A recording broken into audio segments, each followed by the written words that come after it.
Bible మాట, యేసు మాట, భలే భలే మాట, మాట, బైబిలు మాట, యేసు మాట. నా జీవితాన నీ జీవితాన నీ మాట, యేసు మాట. నా జీవితాన నీ జీవితాన్ మరువా యేసు మాట. భలే భలే మాట, బంగారు మాట, బైబిలు మాట, యేసు మాట. భలే భలే మాట, బంగారు మాట, బైబిలు మాట, యేసు మాట. అపోస్తుల కార్యములు 9వ అధ్యాయం. Acts of the apostles chapter 9. అపోస్తుల కార్యములు 9వ అధ్యాయం మొదటి 9 వచనాలు మార్చి చదువుకుందాం. అపోస్తుల కార్యములు 9వ అధ్యాయము మొదటి 9 వచనాలు మార్చి చదువుకుందాం. సౌలు ఇంకను ప్రభు యొక్క శిష్యులను బెదిరించుటయును హత్య చేయుటయును తనకు ప్రాణాధారమైనట్టు ప్రధాన యాజకుని యొద్దకు వెళ్ళి,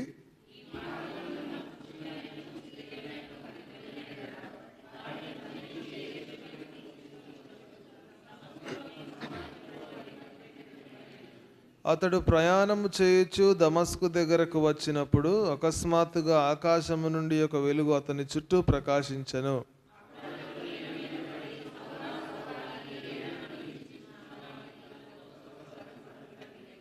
ప్రభువా, నీవెవడవని అతడు అడుగుగా ఆయన, నేను నీవు హింసించుచున్న యేసును.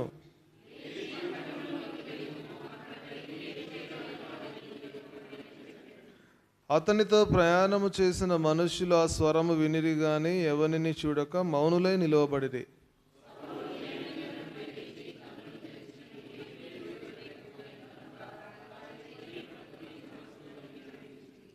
తొమ్మిదవ వచనం అందరం కలిసి చదువుకుందాం. అతడు 3 దినములు చూపు లేక అన్నపానములేమియో పుచ్చుకొనకుండెను. ప్రార్థన చేసుకుందాం.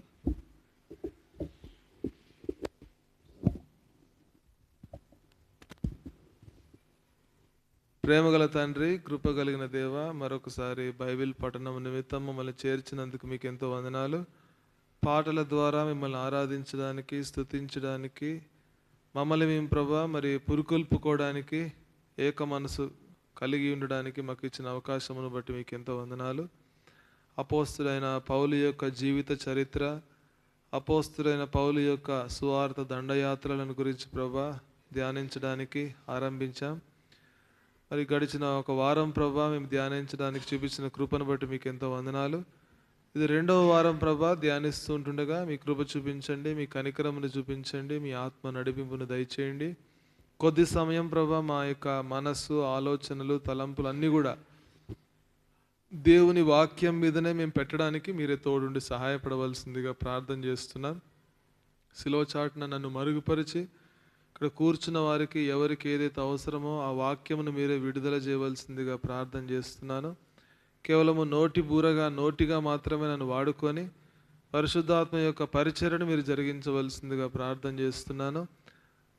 మాకు ఇచ్చిన వాగ్దానాలను కూడా ప్రభా ఈ పరిచర్య కోసము అడుగుతున్నాను, మీరు నెరవేర్చవలసిందిగా ప్రార్థన చేస్తూ మిగిలిన సమయాన్ని ఆశీర్వాదకరంగా మేలుకరంగా చేయమని యేసు ప్రభు నామమున ప్రార్థించి వేడుకుంటున్నాం తండ్రి, ఆమేన్. మనం అపోస్తలుడైన పౌలు యొక్క మరి జీవిత చరిత్ర, తర్వాత అపోస్తలుడైన పౌలు సువార్త దండయాత్రల గురించి ధ్యానించడం ఆరంభించాము. ఒక వారం అయిపోయింది. సో మొదటి వారము మనం ఏం చూసాము? ఇంట్రడక్షన్. అంటే అదే ఏం చూసాము ఇంట్రడక్షన్లో? బయోడేటా. అపోస్తలుడైన పౌలు యొక్క బయోడేటా కదా. ఆయన ఎక్కడ పుట్టాడు, ఏం చదివాడు కదా. తార్సులో పుట్టాడు. అతడు చరిత్రలో చూస్తే బైబిల్లో కరెక్ట్గా అంటే ఏ సంవత్సరంలో పుట్టాడు అనేది బైబిల్లో లేదు, కానీ తార్సులో పుట్టాడు. అయితే క్రీస్తు శకము 5వ సంవత్సరములో ఆ ప్రాంతంలో పుట్టాడన్నమాట. అంతేకాకుండా ఆయన హెబ్రీయుడు, యూదుడు, పరిసయ్యుడు, ఇంకా రోమా పౌరత్వం కలిగిన వాడు, 8వ దినమున సున్నతి చేయబడ్డవాడు, గమలియేలు పాదముల యొద్ద ధర్మశాస్త్రమును అభ్యసించిన వాడు, ఇంకా అంటే తనకి ఒక పని వచ్చేంటది డేరాలు గుట్టే పని తెలిసినవాడు, ఇంకా బెన్యామీను గోత్రానికి చెందినవాడు, ఇంకా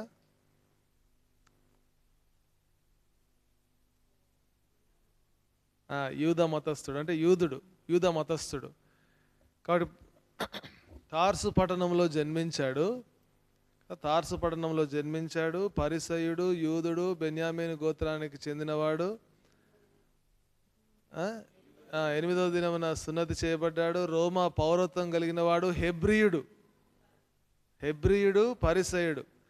అంటే ఈయనకి 100% ఒక యూదునికి ఉండే లక్షణాలు అతనికి ఉన్నాయన్నమాట. అన్ని క్వాలిటీస్ అతనికి ఉన్నాయి. అదే సమయంలో ఎంతో రోషం కలిగిన వాడు.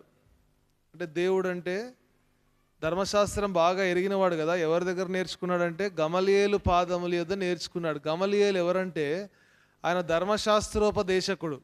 అంటే ఆయన దగ్గర కనుక నేర్చుకుంటే, ఉదాహరణకు చూడండి, ఇప్పుడు మన హైదరాబాద్ సిటీలో ఎన్నో కాలేజీలు ఉన్నాయి కదా. ఇప్పుడు కొన్ని కాలేజీలు టాప్ కాలేజెస్ అని ఉంటాయి, టాప్ 5, టాప్ 10. ఆ కాలేజీలో చదివొచ్చారనుకోండి, ఏమనుకుంటాం, చాలా తెలివైన వ్యక్తి, చాలా మంచి ర్యాంక్ వచ్చి ఉంటుంది, అందుకనే ఆ టాప్ కాలేజీలో సీట్ వచ్చింది అనుకుంటాం కదా. అలాగే గమలియేలు పాదముల యొద్ద నేర్చుకున్నాడంటే ఏంటంటే ఆ రోజుల్లో టాప్ నెంబర్ 1 అన్నమాట. ఆయన అంటే ధర్మశాస్త్రమును బాగా తెలిసినవాడు. ఆయన పాదముల యొద్ద ఈయన ధర్మశాస్త్రమును ఆయన నేర్చుకున్నాడు, అభ్యసించాడు. కాబట్టి ధర్మశాస్త్రం బాగా తెలుసు, బాగా నిష్ట కలిగిన వాడు. కాబట్టి ఆయన ఏం చేసేవాడంటే దేవుని కోసం ఎంతో రోషము కలిగి, ఎవరైతే క్రైస్తవులు ఉన్నారో స్త్రీలను చూడకుండా, పురుషులను చూడకుండా వాళ్ళని ఏం చేసేవాడు, హింసించేవాడు. అంతేనా? హింసించేవాడు. ఇంకేం చేసేవాడు? హత్యలు కూడా చేసేవాడు వీలైతే. ఆ స్త్రీలను కూడా చూడకుండా వాళ్ళని ఇంట్లో నుంచి బయటకు ఈడ్చుకొచ్చి వాళ్ళని హింసించి వాళ్ళని చంపేవాడు. ఎందుకంటే చూడండి, ద్వితీయోపదేశకాండములో ఒక మాట ఉంది. ద్వితీయోపదేశకాండము 21వ అధ్యాయము నేను చదువుతాను చూడండి. ద్వితీయోపదేశకాండము 21వ అధ్యాయము 22, 23 నేను చదువుతున్నాను చూడండి. డ్యూటెరానమీ చాప్టర్ 21 వర్స్ 22, వర్స్ 23. మరణ శిక్షకు తగిన పాపము ఒకడు చేయగా అతని చంపి మ్రాను మీద వ్రేలాడదీసిన ఎడల అతని శవము రాత్రివేళ మ్రాను మీద నిలవకూడదు. వ్రేలాడదీయబడిన వాడు దేవునికి శాపగ్రస్తుడు గనక నీ దేవుడైన యెహోవా స్వాస్థ్యముగా నీకిచ్చుచున్న దేశమును నీవు అపవిత్రపరచకున్నట్లు అగత్యముగా దినమును వానిని పాతి పెట్టవలను. ఇక్కడ ఒక మాట గమనించాలి, ఏంటంటే మరణ శిక్షకు తగిన పాపము ఒకడు చేయగా అతన్ని చంపి మ్రాను మీద వ్రేలాడదీయవలెను. మ్రాను అంటే సిలువ కదా. మరణ శిక్షకు ఎవరైనా ఒకడు పాత్రుడైతే ఆ వ్యక్తికి ఎటువంటి మరణం అంట? సిలువ మరణం, మ్రాను మీద. అంతేకాదు, ఏమనుంది 23లో, అతని శవము రాత్రివేళ మ్రాను మీద నిలవకూడదు, వ్రేలాడదీయబడిన వాడు దేవునికి శాపగ్రస్తుడు. కాబట్టి సిలువలో ఎవరు మరణించారు?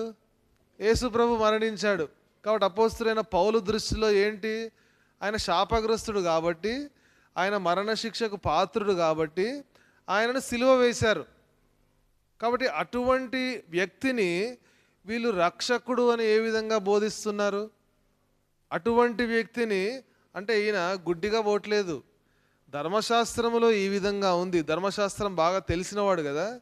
ధర్మశాస్త్రములో ఒక వ్యక్తి సిలువ మరణం పొందాడంటే ఆ వ్యక్తి శాపగ్రస్తుడు. అటువంటి శాపగ్రస్తుడైన వ్యక్తిని వీరేమంటున్నారు?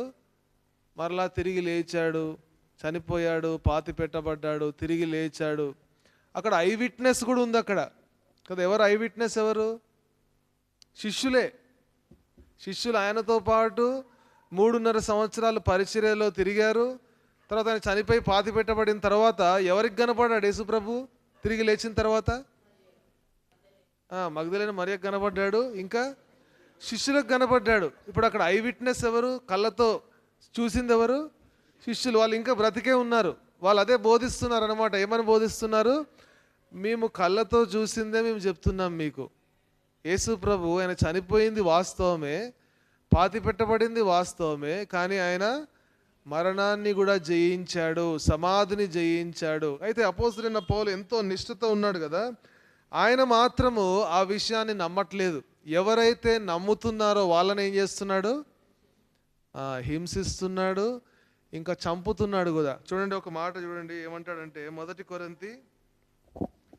కొరింథీ మొదటి అధ్యాయము 24వ వచనం. మొదటి కొరింథీ మొదటి అధ్యాయము చదవండి ఎవరైనా.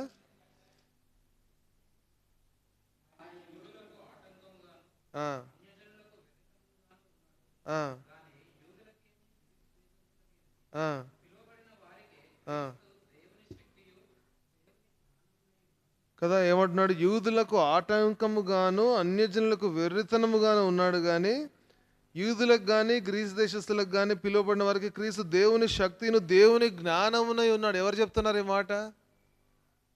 పౌలే చెప్తున్నాడు. తర్వాత ఎప్పుడైతే తెలుసుకున్నాడో అప్పుడు చెప్తున్నాడు. చూడండి ఇంకొక మాట చూడండి, 2 కొరింథీ 3వ అధ్యాయం. 2 కొరింథీ 3వ అధ్యాయం 12 నుంచి చదవండి ఎవరైనా.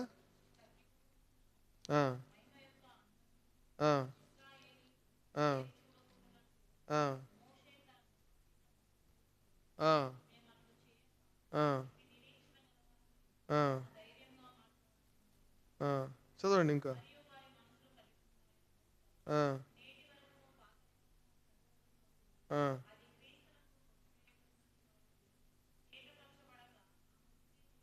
కదా ఇంకా ఏముందంట వారి దగ్గర? ఆ ముసుగు ఉందన్నమాట. ఆ ముసుగును బట్టి వారు ఎవరిని నమ్మలేకపోతున్నారు? ఆ యేసు ప్రభువునందు వారు విశ్వాసం ఉంచలేకపోతున్నారు. చూడండి 18వ వచనం అంటున్నాడు. అందుకని 18 చదవండి.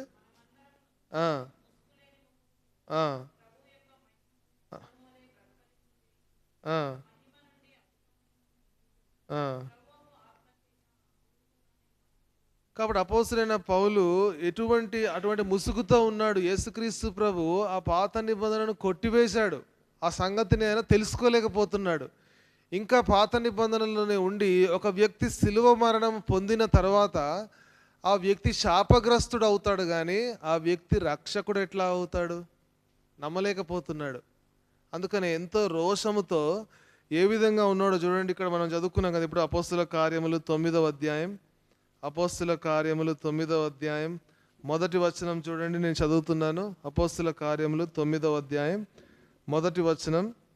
సౌలు ఇంకను ప్రభువు యొక్క శిష్యులను బెదిరించుటయును హత్య చేయుటయును తనకు ప్రాణాధారమైనట్టు ప్రధాన యాజకుని యొద్దకు వెళ్ళి ఎట్లా చేస్తున్నాడంట? హింసించడము, హత్య చేయడము. ఏ విధంగా? తనకి ప్రాణం అంటే ఊపిరి తీస్తే చంపడము, ఊపిరి పీల్చుకుంటే చంపడం. ఊపిరి తీస్తే హింసించడము, ఊపిరి పీల్చుకుంటే హింసించడం. అంటే ఎంత భయంకరంగా! ధర్మశాస్త్రం ఎరిగినవాడే. ఇంకా ధర్మశాస్త్రంలో పాత నిబంధనలో యేసుక్రీస్తు ప్రభువును గురించిన ప్రవచనాలు ఉన్నాయి కదా, ఉన్నాయా లేవా? కానీ అవి గ్రహించలేకపోతున్నాడు కదా, అవి గుర్తించలేకపోతున్నాడు. యేసు ప్రభు అంటే మెస్సయ్య జన్మించాలి, రక్షకుడు జన్మించాలి అనే సంగతిని అతను గ్రహించలేకపోతున్నాడు. కాబట్టి ఎంత పౌరుషంగా, ఎంత రోషముగా ఉన్నాడంటే, అంటే తను చేసేదంతా దేవుని సేవ అని అనుకుంటున్నాడు కదా. అంత మూర్ఖతను చూడండి. ఒక వచనం చూడండి,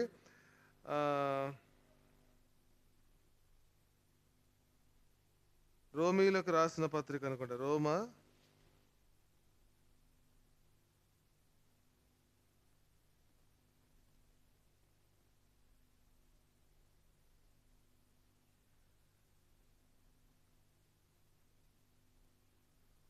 అది రిఫరెన్స్ మర్చిపోయాను. అంటే ఆ దాంట్లో అంటే అతను చేసేదంతా కూడా అది దేవుని సేవ చేస్తున్నాను అతను భావిస్తున్నాడు. అట్లా అంటే ఎంతో మూర్ఖత్వంలో ఉన్నాడు. ఎంతో పౌరుషం ఉంది, రోషం ఉంది, దేవుని కోసము, దేవుని నామము కోసం అన్నీ బాగానే ఉన్నాయి.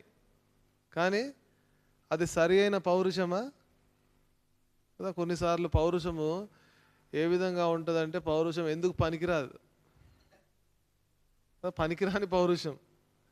అది పౌరుషం ఉంటే ఎవరికైనా ఉపయోగపడాలి, అంతేనా? ఎవరికైనా ఉపయోగపడే పౌరుషం ఉండాలి. రోషం ఉంటే ఎవరికైనా ఉపయోగపడే రోషం ఉండాలి. కొన్నిసార్లు ఎందుకు పనికిరాని పౌరుషం, ఎందుకు కొన్నిసార్లు కొంతమందికి ఏంటంటే ఒక మాట అనగానే పౌరుషము రోషం వచ్చేసి చాలా ఇంకా మనతో మాట్లాడరు అనమాట, ముఖం కూడా చూడలేరు. ఎందుకు ఆ పౌరుషం? దానివల్ల ఎవరికి నష్టం అంటే ఆ వ్యక్తికే నష్టం. అపోస్తలుడైన పౌలు కూడా ఏ విధంగా మన లాస్ట్ వీక్ కూడా చెప్పాను కదా, మన ముస్లిం సోదరులు ఉన్నారు, వారు కూడా జిహాద్ అని వాళ్ళు పాటిస్తారు. జిహాద్ అంటే పరిశుద్ధమైన యుద్ధం వాళ్ళ దృష్టిలో. అంటే మా దేవుని కోసము వీళ్ళని చంపొచ్చు, వాళ్ళ దృష్టిలో ఏమనుకుంటున్నారు, చంపి మేము దేవుని సేవ చేస్తున్నాం అనుకుంటున్నారు. ఈయన ఏం తక్కువ నా అపోస్తలుడైన పౌలు అదే దారిలో ఉన్నాడు. చంపి ఏమనుకుంటున్నాడు, నేను దేవుని సేవ చేస్తానని. ఇప్పుడు ఏం చేశాడంటే చూడండి, అపోస్తల కార్యములు 9వ అధ్యాయం 2వ వచనం. అపోస్తల కార్యములు 9వ అధ్యాయం 2వ వచనం. నేను చదువుతాను చూడండి. ఈ మార్గమందున్న పురుషులనైనను స్త్రీలనైనను కనుగొనిన ఎడల వారిని బంధించి యెరూషలేమునకు తీసుకొని వచ్చుటకు దమస్కులోని సమాజముల వారికి పత్రికలు ఇమ్మని అడిగాను. అంటే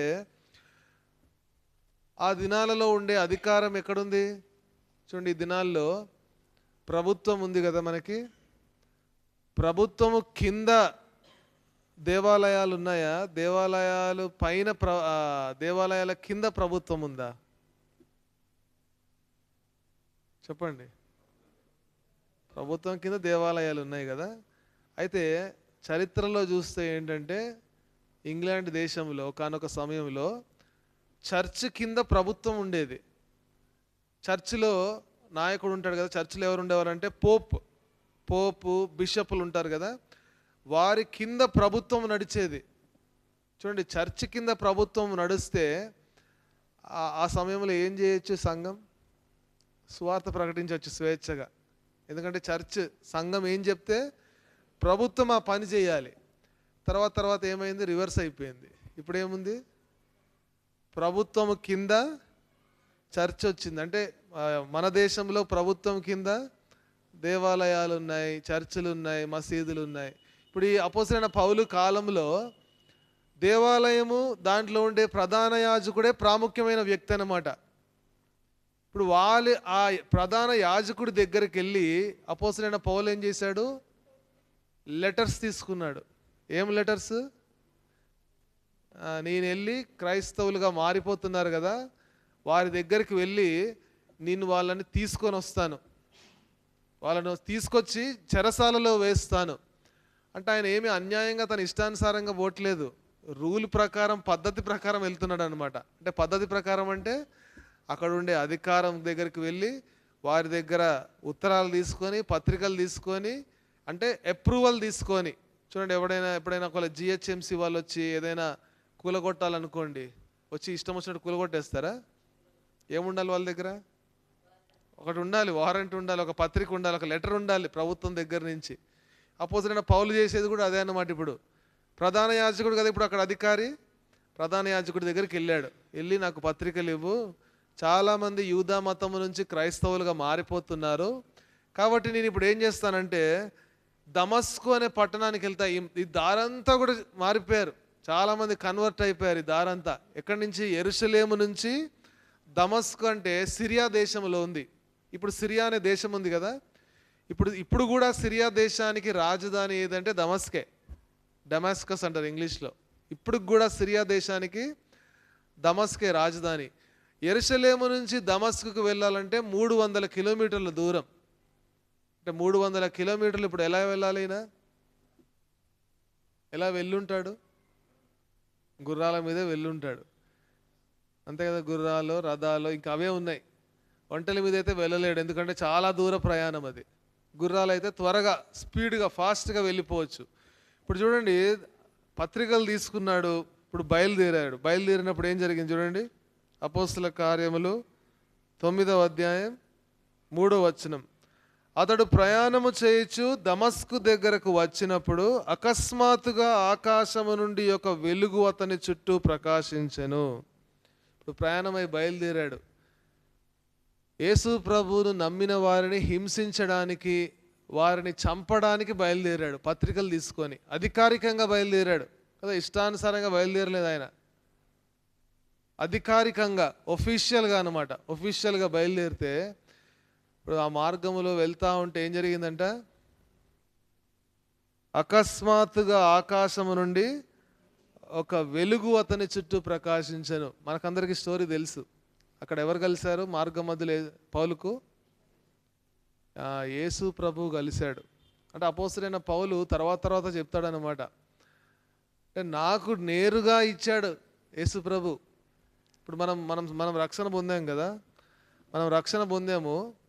ఏ విధంగా రక్షణ పొందాం? ఎవరో చెప్తే రక్షణ పొందాం, అంతే కదా. అంటే సెకండ్ హ్యాండ్, థర్డ్, ఫోర్త్ అంటే 4-5 చేతులు మారి మన దగ్గరకు వచ్చింది, రక్షింపబడ్డాం. అందుకని అపోస్తలుడైన పౌలు ఆ విధంగా రక్షణ పొందలేదు, మనం రక్షణ పొందినట్టు. ఎట్లా పొందాడు? డైరెక్ట్ యేసు ప్రభువే ఆయనను దర్శించాడు. అందుకని అపోస్తలుడైన పౌలు చాలాసార్లు ఏమంటాడంటే, చూడండి, మన ప్రతి ఆదివారం చదువుతాం కదా, 1 కొరింథీ 11వ అధ్యాయంలో ఏం చదువుతాం? నేను ప్రభువు వలన, నాకేదో అపోస్తలులు చెప్పింది కాదు ఇది, యేసు ప్రభు శిష్యులు చెప్తే నేను మీకు వచ్చి చెప్పట్లేదు. నేను ప్రభువు వలన పొంది తిని అంటే అంత ధైర్యంగా, అంత కాన్ఫిడెంట్గా చెప్తున్నాడు అనమాట. వేరే వాళ్ళు చెప్తే నేను విని రక్షణ పొందిన వ్యక్తిని కాదు నేను. యేసు ప్రభు నేరుగా నాతో మాట్లాడాడు, నన్ను దర్శించాడు. నేను దమస్కు మార్గం గుండా వెళ్తుంటే డైరెక్ట్గా నాతో మాట్లాడాడు. చూడండి, కొన్ని వచనాలు అక్కడ అపోస్తలుడైన పౌలు ఏం చెప్తాడంటే, చూడండి, 1 కొరింథీ 11వ అధ్యాయం. ఇది ప్రతి ఆదివారం చదివేది వచనం. 1 కొరింథీ 11వ అధ్యాయము 23 నేను చదువుతున్నాను. చూడండి, 23. నేను మీకు అప్పగించిన దానిని ప్రభువు వలన పొంది తిని. ఎవరి ద్వారా పొందాడంట? ప్రభువు వలన పొందాడు. ఇప్పుడు మనం ఏం చెప్తాము? భక్సింగ్ గారు మాకు చెప్పారు, పలానా సేవకుడు చెప్పాడు, లేకపోతే పలానా ఒక బోధకుడు చెప్పాడు, అప్పుడు నేను విన్నాను, నేను రక్షించబడ్డాను మనం చెప్తాం కదా. కానీ అపోస్తలుడైన పౌలు ఏమంటున్నాడు? ప్రభువు వలన పొందాను. చూడండి, ఇంకో వచనం చూడండి, గలతీ 1వ అధ్యాయం, గలతీ 1వ అధ్యాయం 11వ వచనం నేను చదువుతున్నాను. చూడండి, గలతీ 1వ అధ్యాయం 11వ వచనం. సహోదరులారా, నేను ప్రకటించిన సువార్త మనుష్యుని యోచన ప్రకారమైనది కాదని మీకు తెలియజెప్పుచున్నాను. మనుష్యుని వలన దానిని నేను పొందలేదు, నాకెవడును దాని బోధింపను లేదు, కానీ యేసుక్రీస్తు బయలుపరచుట వలననే అది నాకు లభించినది. ఎంత కాన్ఫిడెంట్గా చెప్తున్నాడు కదా.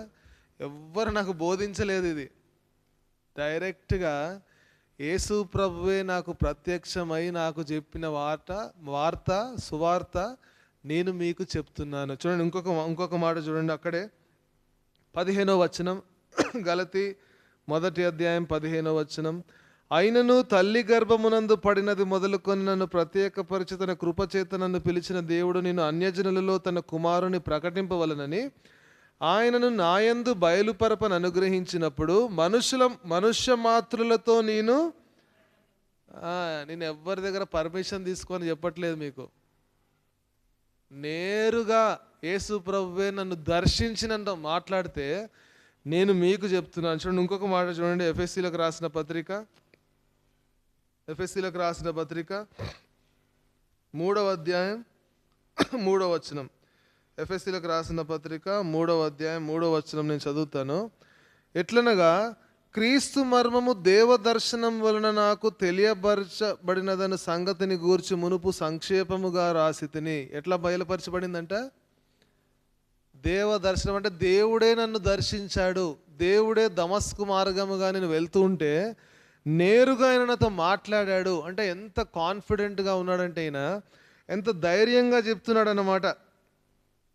నేరుగా యేసు ప్రభు నాకు చెప్పిన సువార్తను నేను మీకు ప్రకటించుచున్నాను. ఇది సెకండ్ హ్యాండ్ గాస్పుల్ కాదు, ఇది సెకండ్ హ్యాండ్ సువార్త కాదు, ఇది నేరుగా యేసు ప్రభువే నాకు చెప్పినది నేను మీకు చెప్తున్నాను. ఎందుకంటే ఇప్పుడు అందరూ నమ్మాలి కదా పౌలును కూడా.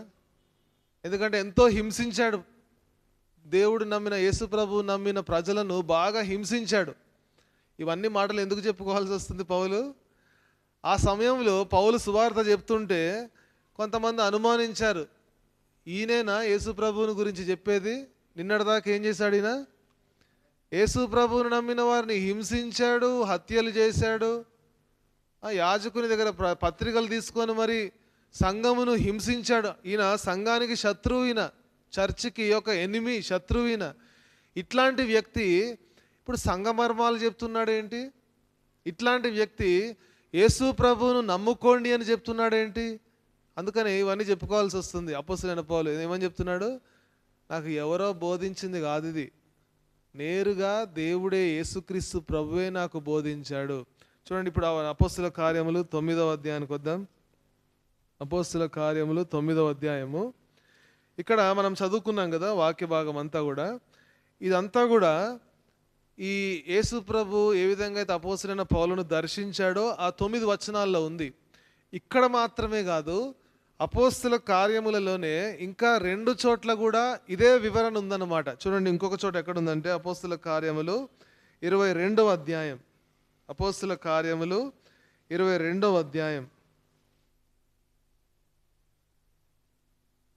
6వ వచనం చదువుతున్నా చూడండి. 6వ వచనం. నేను ప్రయాణము చేయొచ్చు దమస్కునకు సమీపించినప్పుడు మధ్యాహ్న కాలమందు ఆకాశము నుండి గొప్ప వెలుగు అకస్మాత్తుగా నా చుట్టూ ప్రకాశించెను.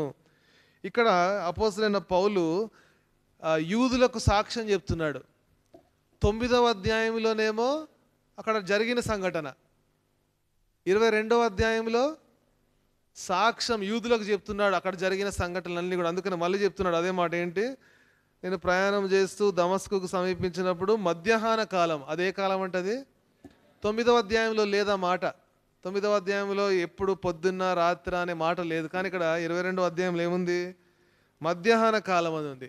చూడండి, ఇదే మళ్ళా ఇంకొక దగ్గర చెప్తున్నాడు సాక్ష్యం. 26వ అధ్యాయం అపోస్తల కార్యములు 26వ అధ్యాయము 13వ వచనం చదువుతున్నాను చూడండి. రాజా, మధ్యాహ్నమందు నా చుట్టూను నాతో కూడా వచ్చిన వారి చుట్టూను ఆకాశము నుండి సూర్య తేజస్సు కంటే మిక్కిలి ప్రకాశమానమైన యొక్క వెలుగు త్రోవలో ప్రకాశించుట చూచితిని. ఇక్కడ కూడా సాక్ష్యం ఎవరికి చెప్తున్నాడు? ఇక్కడ 2వ వచనంలో ఉంది కదా. ఎవరికి? అగ్రిపరాజుకు చెప్తున్నాడు. అంటే 3 సందర్భాల్లో అపోస్తల కార్యములు 9వ అధ్యాయంలోనేమో అక్కడ జరిగిన సంఘటన, 22వ అధ్యాయంలో యూదులకు సాక్ష్యం, 26వ అధ్యాయంలో ఎవరికి సాక్ష్యం? అగ్రిపరాజు ఎదుట సాక్ష్యం. అయితే ఇప్పుడు 9వ అధ్యాయానికి వద్దాం చూడండి. 9వ అధ్యాయంలో ఇక్కడ 4వ వచనం, 9:4. అప్పుడతడు నేల మీద పడి, సౌలా సౌలా, నీవేళ నన్ను హింసించుచున్నావని తనతో ఒక స్వరము పలుకుట వినెను. ఇప్పుడు యేసుప్రభు దర్శించాడు కదా, ప్రశ్నిస్తున్నాడు. ఏమని ప్రశ్నిస్తున్నాడు? నువ్వు నన్ను ఎందుకు హింసిస్తున్నావు అంటే 5వ వచనంలో ఏమంటున్నాడు? ప్రభువా, నీవెవడవని అడుగగా. ఈయన కూడా ఒక ప్రశ్న వేస్తున్నాడు యేసుప్రభుకి. ముందు యేసుప్రభు ప్రశ్న వేశాడు, ఎందుకు నన్ను హింసిస్తున్నావని. మళ్ళీ ఈయన రివర్స్లో జవాబు చెప్పకుండా ఏం ప్రశ్నిస్తున్నాడు? నువ్వెవరు అంటే అప్పుడు ఏమన్నాడు? నేను నీవు హింసించుచున్న యేసును. చూడండి, 22వ అధ్యాయానికి వద్దాం ఇప్పుడు. అక్కడ ఏమన్నాడు చూడండి. అపోస్తల కార్యములు 22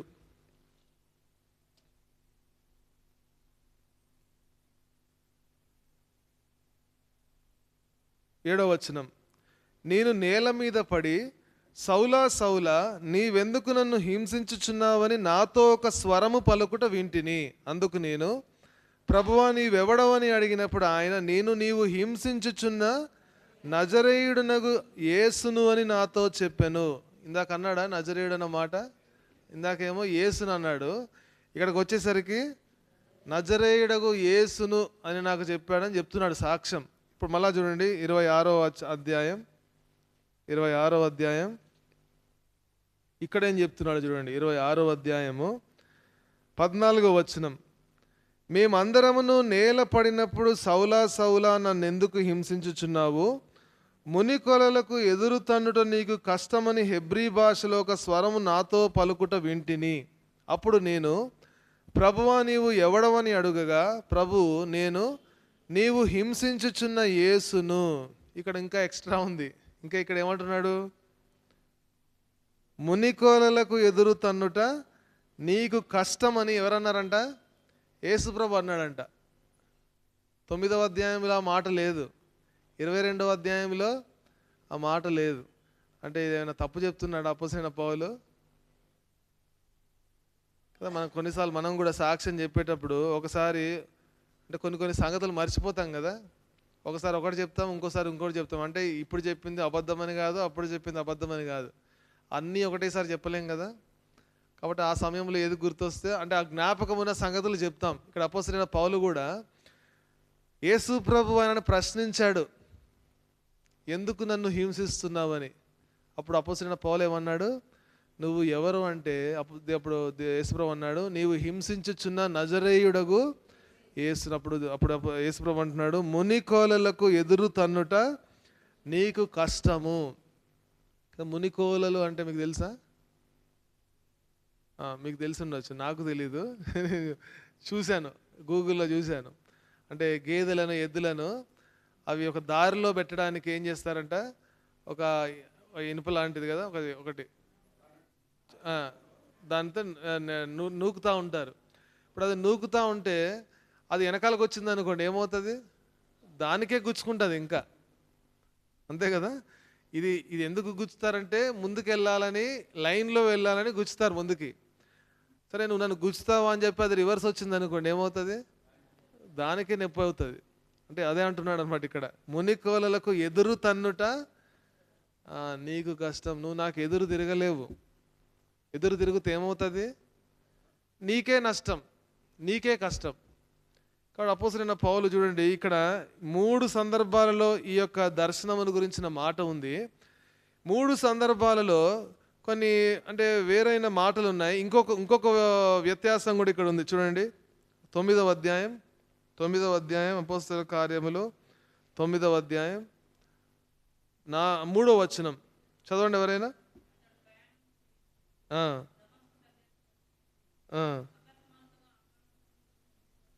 కదా ఏమొచ్చిందంటే ఆకాశం నుంచి, అక్కడ ఉన్న మాట ఏమనుంది? అకస్మాత్తుగా ఆకాశము నుండి ఒక వెలుగు.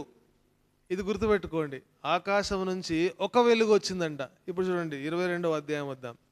22వ అధ్యాయము 6వ వచనం చదవండి.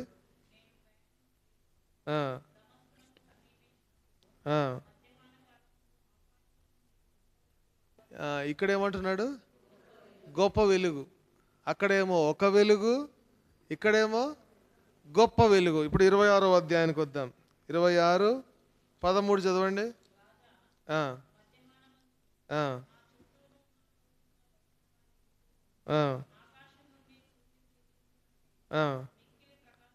చూడండి ఇక్కడ ఇంకా ఎట్లాంటి వెలుగంట? సూర్య తేజస్సు కంటే మిక్కిలి ప్రకాశమానమైన ఒక వెలుగు. 9వ అధ్యాయంలోనేమో ఒక వెలుగు అన్నాడు, 22వ అధ్యాయంలో గొప్ప వెలుగు అన్నాడు, 26వ అధ్యాయంలో సూర్య తేజస్సు కంటే మిక్కిలి ప్రకాశమానమైన ఒక వెలుగు. అంటే ఇంకా బ్రైట్ లైట్ అన్నమాట. ఇంగ్లీష్లో ఏ లైట్ అని ఉంది, అంటే ఒక లైట్ అంటే ఒక బల్బు లాగా కనిపించింది అనమాట. తర్వాత గొప్ప వెలుగు అంటే గ్రేట్ లైట్, ఇంకొంచెం ఎక్కువగా కనిపించింది. సూర్య తేజస్సు కంటే గొప్ప వెలుగు అంటే బ్రైట్నెస్, సన్ అంటే ఎండ కంటే, సూర్యుని కంటే ఇంకా ప్రకాశమానమైన వెలుగు. ఇది ఏంటి మరిది? 3 చోట్ల 3 రకాలుగా ఉంది కదా. చూడండి, మనము 9వ అధ్యాయానికి, 22వ అధ్యాయానికి, 26వ అధ్యాయానికి మధ్యలో చాలా సంవత్సరాలు గడిచిపోయినాయి. అపోస్తలుడైన పౌలు జీవితంలో ఒక వెలుగు నుంచి గొప్ప వెలుగుకి మధ్యలో కొన్ని సంవత్సరాలు ఉన్నాయి, అక్కడ గ్యాప్ ఉంది. గొప్ప వెలుగు నుంచి సూర్య తేజస్సు లాంటి ప్రకాశమానమైన వెలుగు అంటే అక్కడి నుంచి మళ్ళా ఇంకొంత గ్యాప్ ఉంది, ఇంకొన్ని సంవత్సరాలు గడిచినాయి. అంటే దినదినము గడిచే కొలది ఆయన జీవితంలో దేవుడు ఏ విధంగా కనబడుతున్నాడంటే చాలా సూర్య తేజస్సు కంటే మిక్కిలి ప్రకాశమానమైన ఒక వ్యక్తిగా కనబడుతున్నాడు అనమాట. అంటే దినదినము ఇంకా దేవునికి దగ్గర అవుతున్నాడు. చూడండి, ఇప్పుడు మనకి దూరం నుంచి ఒక ఉదాహరణ చెప్తాను ఈజీగా అర్థం అవ్వడానికి. ఆకాశంలో ఏరోప్లేన్ ఎగురుతుంది. ఎగిరినప్పుడు ఎంత పెద్దగా కనబడుతుంది మనకి ఇక్కడి నుంచి? చిన్నగా ఇట్లా పెట్టి చూసామనుకోండి, దీంట్లో ఫిట్ అవుతుంది అనమాట. దీంట్లో ఫిట్ అవుతే అది ఇంతే ఉందా ఏరోప్లేన్ అనిపిస్తుంది కదా మనకి. చిన్నపిల్లలు ఆడుకుంటారు అట్లా చిన్నప్పుడు. ఇంకొంచెం దగ్గరికి వెళ్ళి ఆ సనత్ నగర్, ఆ ఫతేనగర్ దగ్గరికి వెళ్ళి చూసామనుకోండి, ఇలా కనిపెడుతుంది. కొంచెం పెద్ద బస్ అంతా, ఒక వోల్వో బస్ అంతా కనిపిస్తుంది. అదే ఎయిర్పోర్ట్కి వెళ్ళి దాని పక్కనే నిల్చుంటే, అంటే మనకి ఆ ఏరోప్లేన్కి ఆ డిస్టెన్స్, ఆ దూరం తగ్గే కొలది ఎలా కనబడుతుంది ఏరోప్లేన్? ఏరోప్లేన్ సైజ్ అంతే ఉంది, సైజులో మార్పు లేదు.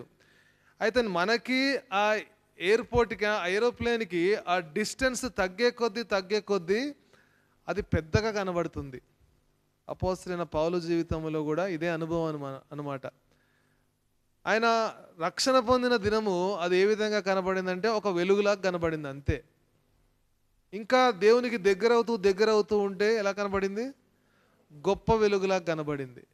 ఇంకా దగ్గర అయ్యేసరికి ఇప్పుడు ఎలా కనబడుతుంది? సూర్య తేజస్సు కంటే మిక్కిలి ప్రకాశమానమైన ఒక వెలుగు. ఎంత వర్ణించాడు కదా! 9వ అధ్యాయంలో సింపుల్గా చెప్పాడు ఏంటి? ఒక వెలుగు. 22వ అధ్యాయంలో గొప్ప వెలుగు. కానీ ఇంకా దగ్గరికి వెళ్ళేసరికి సూర్య తేజస్సు కంటే మిక్కిలి అంటే ఇక చూడలేము. ఇంకా దగ్గరికి వెళ్ళిన తర్వాత చూడండి, దూరం నుంచి సూర్యుడిని మనం చూడొచ్చు, అంటే కొన్ని సెకండ్లే చూడొచ్చు. వేసవ కాలంలో చూడగలమా? చూడలేం.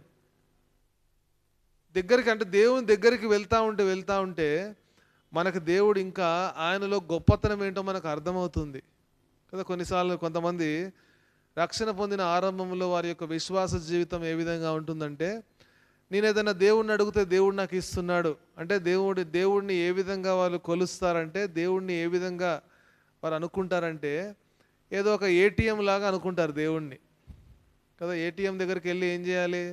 ఏటీఎం కార్డు పెట్టాలి, పిన్ నెంబర్ కొట్టాలి, డబ్బులు వస్తాయి.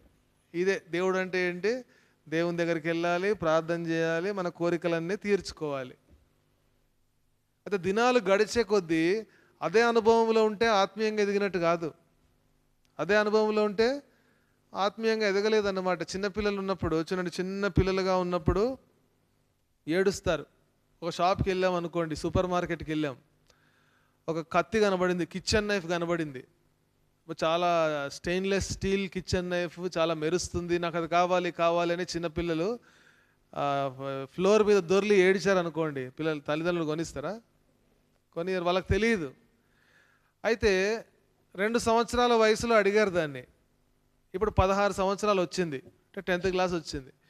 ఇప్పుడు కూడా అట్లాగే కింద పడి దొర్లి నాకు అది కావాలని అడుగుతారా? ఒకవేళ అడిగారు అనుకోండి, ఏమనుకోవాలి?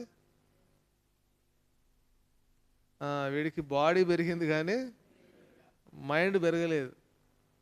దేవుడు కూడా మన దగ్గర నుంచి కోరేది ఏంటంటే, దినాలు గడిచే కొలది, సంవత్సరాలు గడిచే కొలది ఇంకా మనం దేవునికి దగ్గర అవ్వాలన్నమాట. ఒకానొక సమయంలో నాకు ఇది ఇస్తే దేవుడు, ఇది ఇస్తేనే దేవుడు, ఇవ్వకపోతే దేవుడు కాదు అనే విశ్వాసంలో ఉంటాం. దినాలు గడిచే కొలది ఇంకా అదే విశ్వాసంలో ఉన్నాం అనుకోండి, దాని అర్థం ఏంటి? మనం ఆత్మీయంగా ఎదగట్లేదు అన్నమాట. మేము ఒకసారి సువార్తకి వెళ్ళాం. ఎక్కడంటే వెంకటాపురం, మీరు విని ఉంటారు కదా, భద్రాచలం దగ్గర వెంకటాపురం అనే దగ్గర సువార్తకి వెళ్ళాం. అక్కడ ఏటూరు నాగారం దాటిన తర్వాత ముర్మురు కాలనీ, వెంకటాపురం, భద్రాచలం ఆ ప్రాంతంలో సువార్త అనమాట. వెళ్తే అక్కడ వారి దగ్గర ఒక పెద్ద సమస్య ఉంది. వాళ్ళు అక్కడ కోయ జాతి వాళ్ళు ఉంటారు కదా, ట్రైబల్ పీపుల్. వాళ్ళు ఏం చేస్తారంటే వాళ్ళ దేవుళ్ళను వాళ్ళు నమ్ముకుంటారు అనమాట. వారికి ఏదైనా జ్వరం వచ్చింది అనుకోండి, వారు దేవుడి దగ్గరికి వెళ్ళి మొక్కుతారు. ఒకవేళ తగ్గలేదనుకోండి, అప్పుడు ఎవరో చెప్తారు, యేసు ప్రభు అని ఎవరో చెప్తున్నారు వీళ్ళు, వాళ్ళ దగ్గరికి వెళ్తే తగ్గుతుందంట, వెళ్ళి ప్రార్థన చేయించుకో అంటారు. వాళ్ళు వస్తారు, వచ్చిన తర్వాత ప్రార్థన చేస్తారనుకోండి, సేవకుడు తగ్గిపోయింది అనుకోండి, వాళ్ళు ఏం చేస్తారు, ఇక అంత వదిలేసి యేసుప్రభుని వెంబడిస్తారనమాట. యేసుప్రభుని వెంబడించే టైంలో మళ్ళీ ఎప్పుడన్నా జ్వరం వచ్చింది అనుకోండి, మళ్ళీ ప్రార్థన చేసి తగ్గలేదు అనుకోండి, మళ్ళీ వెళ్ళిపోతారు. అంటే వారికి ఏంటంటే అంత అంతవరకే తెలుసు వారికి. అంటే వారిని చూసి ఒక్కొక్కసారి జాలి పడాలి. ఎందుకంటే వారికి అంత జ్ఞానం కూడా లేదు. వారికి అంతే జ్ఞానం ఉందన్నమాట. అంటే దేవుడు ఎట్లాంటి వాడంటే ఏదన్నా అడిగితే ఇవ్వాలి దేవుడు, ఇవ్వకపోతే దేవుడు కాదు, నేను నా దేవుడిని మార్చేసుకుంటా. అంటే అటువంటి అనుభవంలో మనం ఉండొద్దు. చూడండి, అపోస్తలుడైన పౌలు యొక్క అనుభవం ఎలాగుందంటే, ఆయన రక్షణ పొందిన దినమున అది ఒక వెలుగులా కనబడింది, కొన్ని సంవత్సరాల తర్వాత గొప్ప వెలుగులా కనబడింది, ఇంకా కొన్ని సంవత్సరాల తర్వాత సూర్య తేజస్సు కంటే మిక్కిలి ప్రకాశమానమైన ఒక వెలుగు. అంటే దినాలు గడిచే కొలది, ఇంకా దేవునికి దగ్గర అయ్యే కొలది, ఆ దేవుడు చిన్న దేవుడు కాదు, ఆ దేవుడు మామూలు దేవుడు కాదు, ఆ దేవుడు ఏదో ట్యూబ్లైట్ లాంటి దేవుడు కాదు, ఆ దేవుడు సూర్య తేజస్సు కంటే మిక్కిలి గొప్ప దేవుడు అనే అనుభవంలోకి వచ్చాడు. కాబట్టి ఈరోజు బైబిల్ పఠనం నుంచి మనము కూడా ఈ సంగతిని మనం నేర్చుకోవాలి. దినాలు గడిచే కొలది అదే ఆత్మీయ స్థితిలో మనం ఉన్నామనుకోండి, అదే ప్రార్థన. చూడండి, ఒక వ్యక్తి, ఒక విశ్వాసి ప్రార్థన చేస్తేనంట, ఆ ప్రార్థనను బట్టి ఆ వ్యక్తి ఎంతగా ఆత్మీయంగా ఎదిగాడా లేదా అని చెప్పొచ్చంట. చిన్నపిల్లల్లాగా ప్రార్థన చేస్తున్నారు అనుకోండి, అంటే రక్షణ పొంది 30 సంవత్సరాలు అయిపోయింది, 40 సంవత్సరాలు అయిపోయింది పేరుకి, కానీ ప్రార్థన మాత్రం ఎప్పుడేంటి, ప్రభా నాకు ఇది ఎప్పుడు ఇస్తావు, అది ఎప్పుడు ఇస్తావు, నాకు ఎందుకు ఇవ్వట్లేదు, వాళ్ళకి ఇచ్చావు ఇంకా నాకు ఇవ్వవా, ఇదే ప్రార్థన అనుకోండి ఎప్పుడు. దాని అర్థం ఏంటి, ఇంకా ఎదగలేదు, ఇంకా ఆత్మీయంగా ఎదగలేదు అన్నమాట. కృతజ్ఞత చెల్లించే స్వభావం ఉండాలి. ప్రభా నాకు ఇప్పుడు ఇవ్వలేదు కానీ ఇన్ని సంవత్సరాలు ఏం చేసావు, చాలా ఇచ్చావు, ఇప్పుడు ఇవ్వలేదు కానీ ఇస్తావు నువ్వు, నాకు విశ్వాసం ఉంది. అంటే అటువంటి అనుభవంలోకి రావాలి. ఏ విధంగా అయితే మామూలుగా మనం కూడా వయసు పెరిగే కొద్దీ పరిపక్వతలోకి వస్తాం కదా, మెచ్యూర్ అవుతాం కదా, మన మైండ్ కానీ మన ఆలోచనలు కానీ అవి మారుతూ ఉంటాయి, ఎదుగుతాం. దేవుడు మన దగ్గర నుంచి కోరేది ఏంటంటే ఆత్మీయంగా కూడా ఎదగాలి. అపోస్తలుడైన పౌలు చూడండి, ఒక వెలుగు అన్న వ్యక్తి గొప్ప వెలుగు అన్నాడు, దాని తర్వాత సూర్య తేజస్సు కంటే మిక్కిలి ప్రకాశమానమైన యొక్క వెలుగు. అటువంటి అనుభవంలోకి మనం రావాలి. చూడండి, అపోస్తలుడైన పౌలు ఆయన నేరుగా యేసు ప్రభువు నుంచి పొందాడు ఇవన్నీ. అందుకని ఎంత కాన్ఫిడెంట్గా చెప్తున్నాడు, ఎవరో నాకు చెప్పింది కాదు, ఇది ప్రభువు వలన పొంది తిని కదా. యోహాను సువార్త 6వ అధ్యాయం అక్కడ మనం చూస్తాము, యేసు ప్రభు పస్కాను ఆచరించమని శిష్యులు చెప్పినప్పుడు శిష్యులు కూడా వాళ్ళు అట్లా ఆచరించారు. శిష్యులు కూడా ఏం చేసేవారు, అపోస్తల కార్యంలో ఇంటింటా ప్రతిరోజు కూడుకునేవారంట. ఏం చేసేవారు, ప్రతిరోజు రొట్టె విడిచేవారు. వాళ్ళ దగ్గర నుంచి నేర్చుకోలేదు అపోస్తలుడైన పౌలు, నేరుగా యేసు ప్రభు నుంచి. అయితే ఇప్పుడు మనం కూడా ఏం చేద్దాం, ప్రభా పౌలుకు నేరుగా చెప్పావు కదా, ఇప్పుడు నువ్వు నాకు కూడా నేరుగా చెప్తేనే నేను వింటా, రాత్రి దర్శనమందు నాకు చెప్తేనే నేను వింటా, కలలో నాతో మాట్లాడితేనే వింటా, నాకు ఒక వెలుగులాగా వచ్చి నాకు చెప్తేనే నేను వింటాను అడుగుదామా?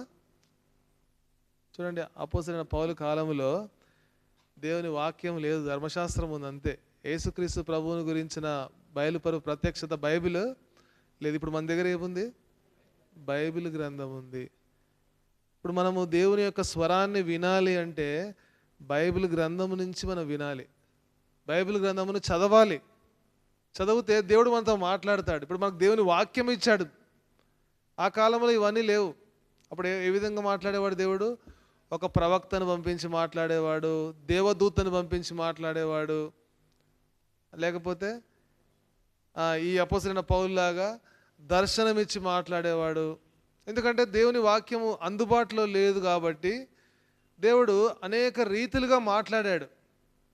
కానీ ఈరోజు దేవుని వాక్యము మన దగ్గర ఉంది. దేవుని వాక్యమును చదవాలి, దేవుని వాక్యమును వినాలి, దేవుని వాక్యమును ధ్యానించాలి, దేవుని వాక్యానుసారంగా జీవించడానికి మనం ప్రయత్నం చేయాలి, దేవుని వాక్యమును అన్వయించుకోవాలి మన జీవితంలో. అప్పుడు నిజంగా మనం కూడా చెప్పగలం అన్నమాట, అపోస్తలుడైన పౌలులాగా దినాలు గడిచే కొలది మన యొక్క అనుభవాలు అపోస్తలుడైన పౌలు యొక్క అనుభవం వలె ఉండాలి. అంతేగాని ఎప్పుడు కూడా సనిగే వారంగా గొనిగే వారంగా. ఒక మాట చెప్పి ముగించేస్తాను. ఇశ్రాయేలు ఏం చేశారు? అరణ్యంలో నీరు లేకపోతే, ఆహారం లేకపోతే ఏం గుర్తొచ్చేది వారికి? ఏమనేవారు? ఐగుప్తులో మాకు సమాధులు లేవా? ఇక్కడికే తీసుకొచ్చా మమ్మల్ని, అక్కడ సమాధులు లేవా? ఇంకేంటి అక్కడ ఏముండేదంటే వారికి? కీరకాయలు, దోసకాయలు, ఎర్రగడ్డలు, ఉల్లిగడ్డలు, చేపలు, ఇవన్నీ. కీరకాయలు చూడండి, కీరకాయలు, ఉల్లిగడ్డలు, దోసకాయలు, ఇవన్నీ దేనికి ఎక్కడ పండుతాయి? ఇవన్నీ చెట్టుకు పండుతాయా? భూమికి అంటుకొని పండేవి. అంటే వారి ఆలోచనలు కూడా ఎట్లాంటివి? భూ సంబంధమైనవి. దాని తర్వాత చేపలు భూమి కింద ఉండేవి. అంటే వాళ్ళంతా చూసిన తర్వాత కూడా ఎర్ర సముద్రము పాయలైపోయి బయటకు వచ్చి అన్నీ చూసిన తర్వాత, అద్భుతాలు చూసిన తర్వాత కూడా వాళ్ళు ఎలాగున్నారు? చిన్న చిన్న విషయాలకు, ఏంటి కారు బిల్డింగు అది కాదు, తినడానికి తిండి లేకపోతే చాలు, ఏంటి సనగడము గొరగడం. ఆ విధంగా కనుక మన ఆత్మీయ జీవితం ఉంటే దేవుడు మన విషయంలో అంత అంత సంతోషించడు. దేవుని యొక్క కోరిక చూడండి, బైబిల్ పఠనం యొక్క కోరిక కూడా ఏంటంటే మనం ఆత్మీయంగా ఎదగాలని, మెచ్యూరిటీలోకి రావాలి, స్పిరిచువల్ మెచ్యూరిటీ, ఆత్మీయ పరిపక్వతలోకి రావాలి అని దేవుడు కోరుతున్నాడు. మోకరించండి, ప్రార్థన చేసుకుందాం.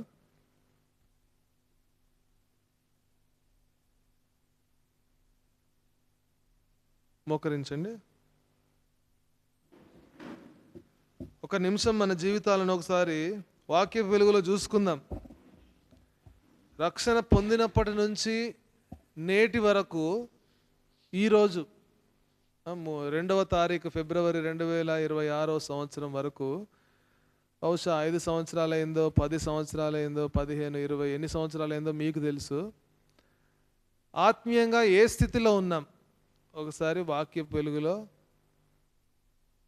మనల్ని మనం పరీక్షించుకుందాము. దేవునికి అప్పగించుకుందాం మన యొక్క జీవితాన్ని.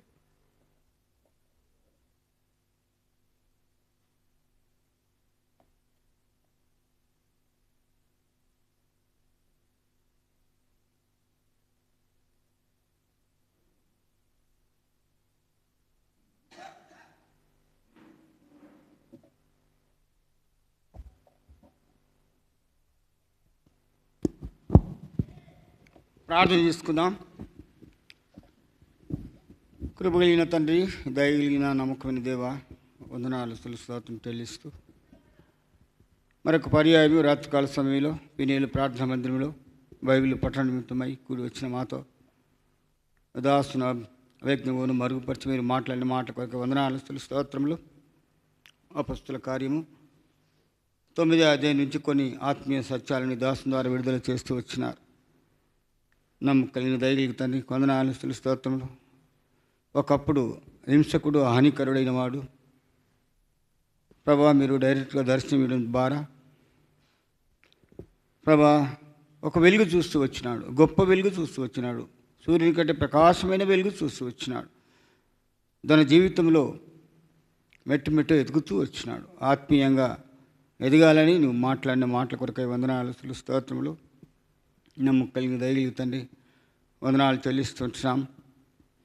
ఈ దాసును కూడా మీరు బలపరచు. రాబోయే కాలంలో ఇంకా అత్యధికంగా లోతైన మర్మాలు ఈ దాసుని ద్వారా విడుదల చేయవలసిన ప్రార్థిస్తుంటున్నాం. దాసుని కుటుంబాన్ని జ్ఞాపకం చేసుకొని, పరిసరాన్ని జ్ఞాపకం చేసుకోండి. వందనాలు చెల్లిసి కూడికొచ్చిన ప్రతి బిడ్డను పేరు పేరు వరుసలో మీరు జ్ఞాపకం చేసి అవసర కొరకు అక్కడి కొరకు వచ్చినారు. వారెవరి అవసరాలు అక్కర్లు మీరు ఎరిగిన దేవుడు. నమ్మకం కలిగిన దయగలిగితే నీకు వందనాలు చెల్లిస్తూ మీ కృపను కోరుకుంటున్నాం. ఇంతవరకు మీరు చేసే సహాయం కొరకే వందనాలు స్తోత్రములు. గత మొదటి వారంలో కూడా ఇంట్రడక్షన్గా కొన్ని మాటలు మీ దాసుడు పౌలు చరిత్రను వినిపిస్తూ వచ్చినారు. నమ్మకం కలిగిన దయగలిగితే ఆ విధంగా ఇంకా ముందున్న కాలంలో కొన్ని ఆత్మీయ సత్యాలు నేర్చుకుని దాని కొరకై సంఘాన్ని మీరు సిద్ధపరచండి. చదివి దాన్ని విడిచిపెట్టకుండా దాని ప్రకారం నడుచుకొని ఆత్మీయ ఎదుగుట కొరకై ఈ బైబిల్ పట్టణం అంతా కూడా మీరే జ్ఞాపకం చేసుకోవాల్సిన ప్రార్థిస్తున్నాం. ఈ ప్రాంతంలో చిన్న శేషాన్ని నిలబెట్టిన ఉద్దేశం ఏర్పాటు పడి వందనాలు స్తోత్రములు. అనేకుల కొరకు సువార్త ప్రకటించే బాధ్యత మా మీద వచ్చినారు. అన్ని జిల్లా మధ్యలో మమ్మల్ని వెళుతూ వచ్చినారు. నమ్మకం కలిగిన దినదినము నీ వాక్య పరిచయలో మేము ప్రభా అన్నింటిలో ఎదుగులకు మీరే సాయపడుతురాల్సిన ప్రార్థిస్తున్నాం. నమ్మకం దయగలుగుతున్న వందనాలు చెల్లిస్తూ మీ కృపను కోరుకుంటూ ఈ రాత్రికాల సమయంలో మంచి ఆర్గం ఇచ్చి ఉదయకాలం సజీలు కొట్టి నీ ముఖదర్శి చూడడానికి కృపని వస్తున్న ప్రార్థిస్తూ ప్రభా ఇంతవరకు ఇంతబడిన వాక్యం నీరుగట్టి పల్లిమ చేయండి. సాతాను ఎత్తుకోకుండా ముద్ర వేయవలసిన ప్రార్థిస్తూ నన్ను మమ్మల్ని తగ్గించుకుంటూ లెచ్చిస్తూ ప్రభును పీకుమాడు యేసుక్రీస్తు నామలు అడిగి ప్రార్థిస్తున్నాం తండ్రి, ఆమేన్. మన ప్రభుని యేసుక్రీస్తు కృప దేవుని ప్రేమ ఈ పరిశుద్ధాత్మ సావాసం కూడి ఇచ్చిన మనకందరికీ సదాకాలంతో నడిపించునుగాక, ఆమేన్. చూచిరి వారికి వెలుగు కల్గన్, ఎందరు నిన్ను చూచిరో వారికి వెలుగు కల్గన్, విశ్వాని వెలుగు నా జీవంపు జ్యోతివి నీవే, ప్రభువానే వెలుగందితిన్ నా జీవంపు దాతవు నీవే, ప్రభువా నిన్నోనే కొనియాడెదన్. హల్లెలూయా పాడెదా ప్రభు నిన్ను కొనియాడెదన్. హల్లెలూయా పాడెదా ప్రభు నిన్ను కొనియాడెదన్. అందరికీ ప్రైజ్ ది లార్డ్. రేపు మంగళవారం కూడిక 10:30 గంటలకు మందిరంలో ఉంటుంది. సిస్టర్స్